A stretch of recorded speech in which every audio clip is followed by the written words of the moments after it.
Assalamualaikum warahmatullahi wabarakatuh. Perkenalkan, nama saya Zuriatina Hasanah dan rekan saya Yustra Dayangsari. Di sini kami dari kelompok 1 akan menjelaskan materi tentang dualitas. Yuk simak penjelasannya. Ini saya akan menjelaskan tentang dualitas. Yang pertama, pengertian dualitas. Menurut Kartawijaya, konsep dualitas menjelaskan sebuah kasus PL berhubungan dengan kasus PL lainnya.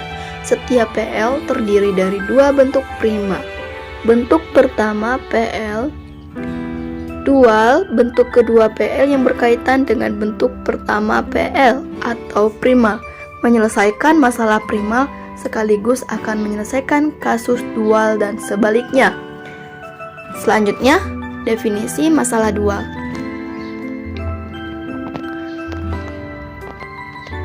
Menurut Hartono, secara sistematis dualitas merupakan alat bantu masalah LP yang secara langsung didefinisikan dari persoalan aslinya atau dari model LP prima. Oleh karena itu, dalam kenyataan teori, dualitas secara tegas tidak diharuskan penggunanya. Primal dual menunjukkan hubungan secara simetris dengan ketentuan sebagai berikut. Yang pertama, koefisien fungsi tujuan primal menjadi konstanta ruas kanan 2. Yang kedua, konstanta ruas kanan primal menjadi koefisien fungsi tujuan 2. Yang ketiga, semua kolom primal menjadi kendala 2. Yang keempat, semua kendala primal menjadi variabel keputusan 2. Yang kelima, koefisien kendala dari variabel primal menjadi koefisien yang berkorespondensi dengan kendala 2. Contoh berikut memberikan gambaran yang lebih jelas memahami bentuk standar primal 2. Contoh pertama, bentuk primal. Maksimum Z sama dengan 5x1 tambah 12x2 tambah 10x3 dengan kendala yang pertama x1 tambah 4x2 tambah x3 kurang dari sama dengan 10. Yang kedua, 2x1 tambah x2 tambah 3x3 kurang dari sama dengan 15.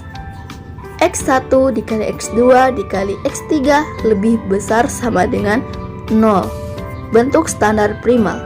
Maksimum Z sama dengan 5x1 tambah 12x2 ditambah 10x3 ditambah 0s1 tambah 0s2 dengan kendala yang pertama x1 ditambah 4x2 tambah x3 ditambah s1 sama dengan 10. Yang kedua, 2x1 ditambah x2 ditambah 3x3 ditambah s2 sama dengan 15. x1 dikali x2 dikali x3 dikali s1 dikali s2 lebih besar sama dengan 0. Selanjutnya kita rubah ke bentuk dual. Seperti ini. Minimum W sama dengan 10Y1 ditambah 15Y2 dengan kendala yang pertama Y1 ditambah 2Y besar dari sama dengan 5. Yang kedua, 4Y1 tambah Y2 lebih besar dari sama dengan 12. Yang ketiga, Y1 ditambah 3Y2 lebih besar sama dengan 10. Y1 lebih besar sama dengan 0. Y2 lebih besar dari sama dengan 0. Untuk merubah bentuk dual, kita perhatikan definisi kita perhatikan ketentuan dualnya tadi. Yang kedua, contoh yang kedua yaitu bentuk prima. Minimum Z sama dengan 5x1 tambah 2x2 dan dengan kendala 1 min x1 tambah x2 lebih besar dari sama dengan 3. Dan yang kedua, 2x1 ditambah 3x2 lebih besar dari sama dengan 5. X1 dikali X2 lebih besar dari sama dengan 0. dan bentuk standarnya. Seterusnya kita perhatikan ketentuan dualnya tadi yang di atas sudah kita jelaskan.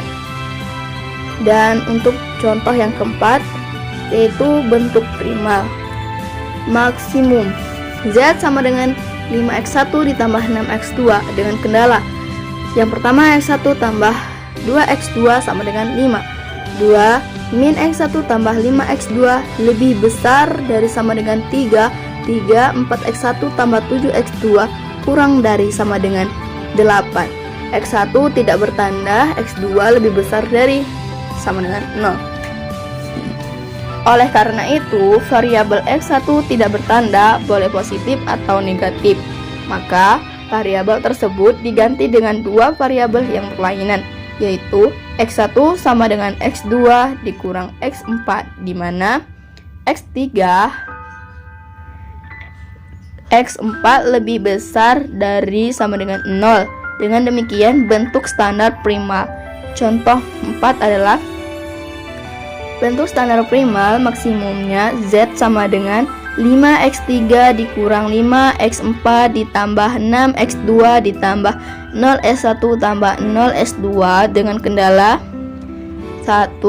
x3 dikurang s4 ditambah 2x2 sama dengan 5. Yang kedua, min x3 ditambah x4 ditambah 5x2 dikurang s1 sama dengan 3. Yang ketiga, 4x3 dikurang 4x4 ditambah 7x2 ditambah s2 sama dengan 8. x3 dikali x4 dikali x2 dikali s1 dikali s2 lebih besar sama dengan 0. Sedangkan bentuk dualnya yaitu minimum W sama dengan 5Y1 tambah 3Y2 ditambah 8Y3 dengan kendala yang pertama, Y1 dikurang Y2 ditambah 4Y3 lebih besar dari sama dengan 5. Yang kedua, min Y1 tambah Y2 dikurang 4Y3 lebih besar dari sama dengan min 5. 3. 2Y1 tambah 5Y2 ditambah 7Y3 lebih besar dari sama dengan 6, lebih besar dari sama dengan 0. Y2 lebih besar dari sama dengan 0. Y3 lebih besar dari 0. Y1 tidak bertanda. Dari beberapa contoh di atas dapat disimpulkan bahwa karakteristik dasar dari standar primal dual adalah sebagai berikut. Standar primal dan dual, fungsi tujuan, kendala, maksimum, minimum, lebih besar dari sama dengan, minimum, maksimum, kurang dari sama dengan.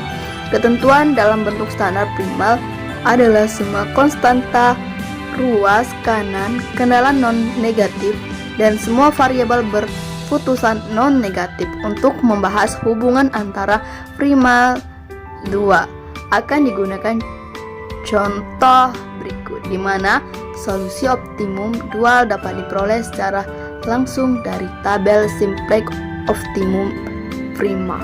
Solusi optimum primal dalam tabel adalah x2 sama dengan 3 dan x3 sama dengan 4 dengan total z sama dengan 76.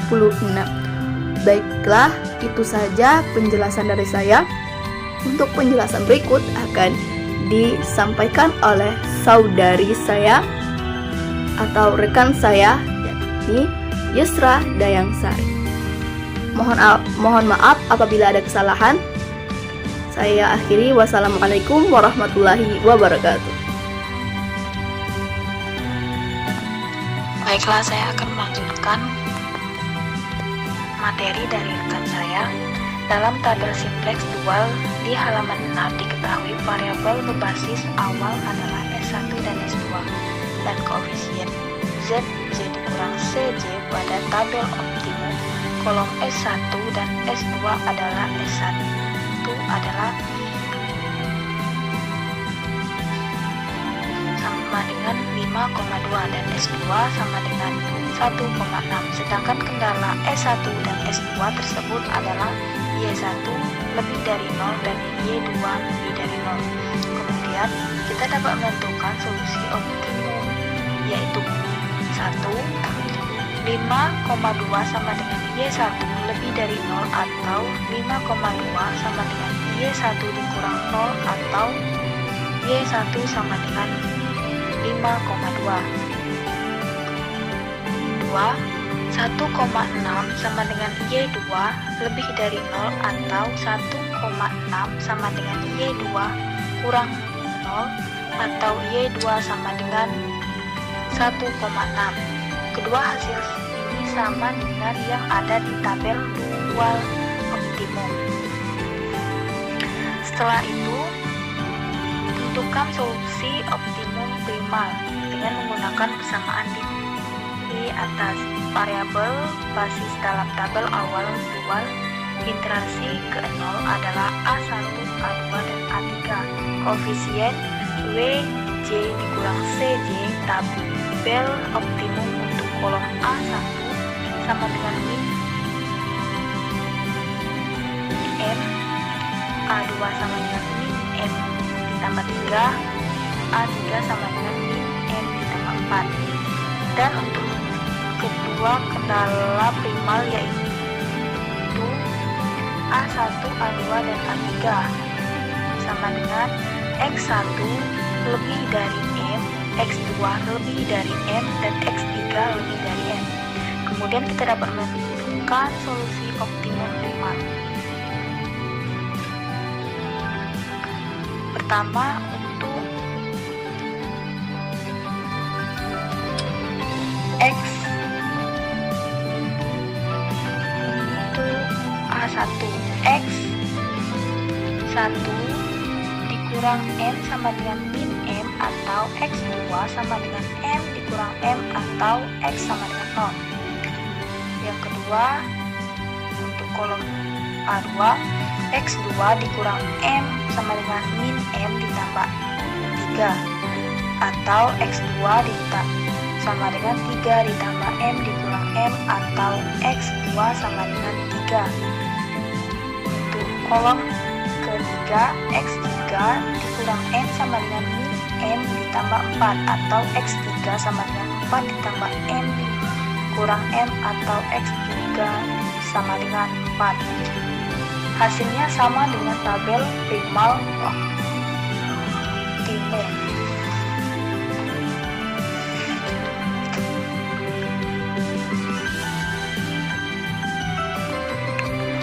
Dalam solusi optimum primal dan dual di atas terdapat dua kesimpulan yang menarik, yaitu pertama, maksimum Z sama dengan minimum W yaitu 76. Hasil ini juga dapat diperoleh dengan memasukkan nilai variabel,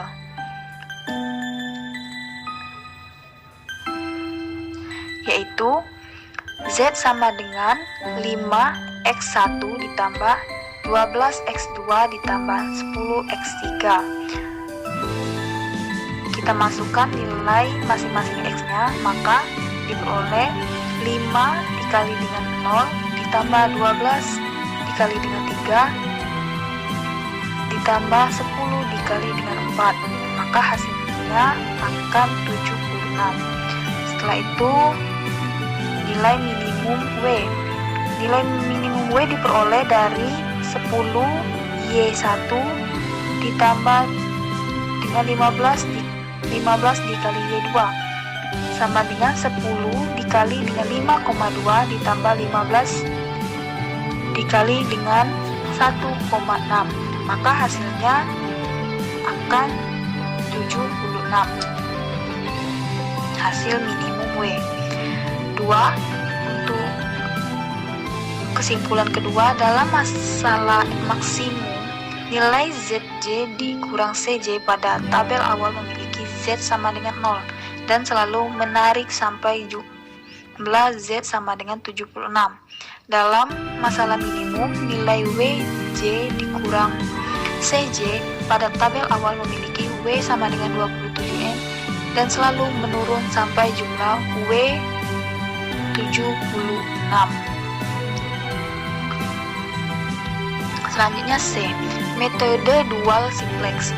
Apabila kita memiliki masalah primal dalam tujuan berbentuk maksimum, maka tabel simplex belum optimum jika J dikurang CJ kurang dari 0. Dengan kata lain, tabel simplex akan optimum jika ada hanya jika ZJ dikurang CJ lebih dari 0 untuk semua J.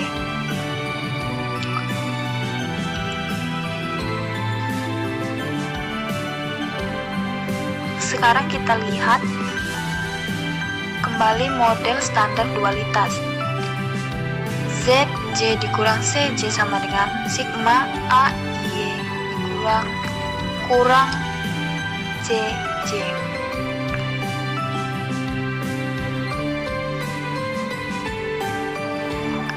Apabila ZJ dikurang CJ kurang dari 0 atau sigma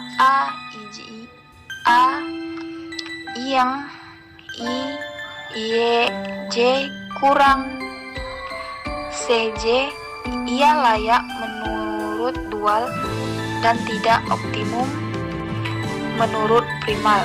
Kondisi yang layak menurut dual atau dan optimum menurut primal apabila ZJ dikurang CJ lebih dari 0 dan sigma AIJ lebih dari CJ.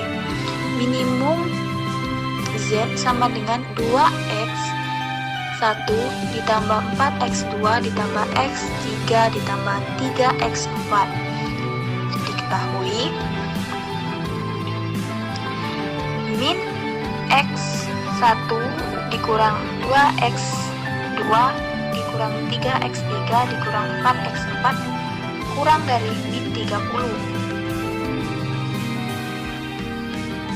Selanjutnya min 2x1 dikurang x2 dikurang x3 dikurang x4 kurang dari min 20x1. x2, x3 dan x4 kurang dari 0. Langkah selanjutnya adalah memasukkan slack variabel ke dalam kendala sehingga menjadi minimum Z sama dengan 2x1 ditambah 4x2 ditambah x3 ditambah 3x4.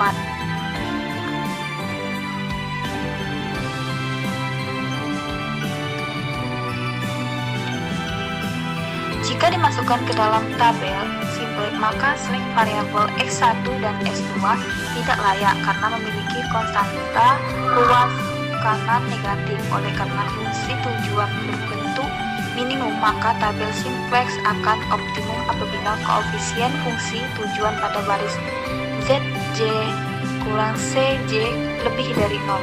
Pada tabel awal, solusi barisnya menunjukkan S1 sama dengan min 30 dan S2 sama dengan min 20. Kondisi ini adalah optimum tetapi tidak layak. Untuk menyelesaikan masalah seperti ini, dapat digunakan metode dual simplex seperti berikut. Kita bisa melihat dual simplex pada halaman 9. Langkah selanjutnya, menentukan variabel yang akan keluar basis atau baris kunci.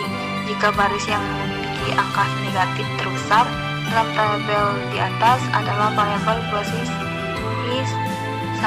S1 karena memiliki nilai min 30. Selanjutnya, menentukan variabel yang akan masuk baris atau kolom kunci, yaitu variabel non-basis yang memiliki angka rasio terkecil. Angka rasio dicari dengan cara membagi angka yang terdapat pada baris ZJ dikurang CJ dengan angka yang terdapat pada baris kunci yang korespondansi dengan variabel non-basis. Variabel memasuki basis adalah X3 karena memiliki rasio terkecil yaitu 1/3 dengan elemen pivot min 3. Kita bisa melihat variabel non-basis di halaman 9. Dengan menggunakan operasi pivot dapat diperoleh tabel berikut. Tabel dengan cara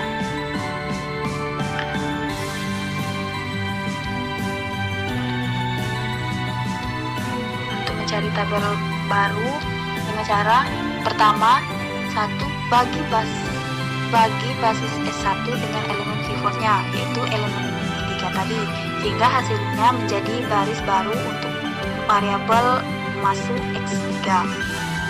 Setelah itu kurangkan hasil dari basis baru di atas dengan baris selanjutnya, yaitu S2. Tentukan setelah dikalikan dengan elemen pivot baris S2, yaitu -1, sehingga hasil menjadi nilai baru untuk baris S2. Selanjutnya, kurangkan hasil dari baris baru dengan baris selanjutnya, yaitu ZJ kurang CJ tadi. Tentunya setelah dikalikan. Tabel instansi pertama, tabel instansi pertama belum optimum dan sebagai variabel keluar basis adalah S2, sedangkan variabel yang akan masuk berbasis adalah X1 karena memiliki rasio terkecil. Nilai elemen pivot adalah -5/3. Kita bisa melihat ini variabel non basisnya di halaman 10. Dengan menggunakan operasi pivot diperoleh nilai baru basis S2 yang posisinya digantikan oleh variabel X1. Selanjutnya, kurangkan hasil dari baris baru di atas dengan baris X3. Tentunya setelah dikalikan dengan elemen pivot baris X3, yaitu 1/3, sehingga hasilnya menjadi nilai baru untuk baris ke X3.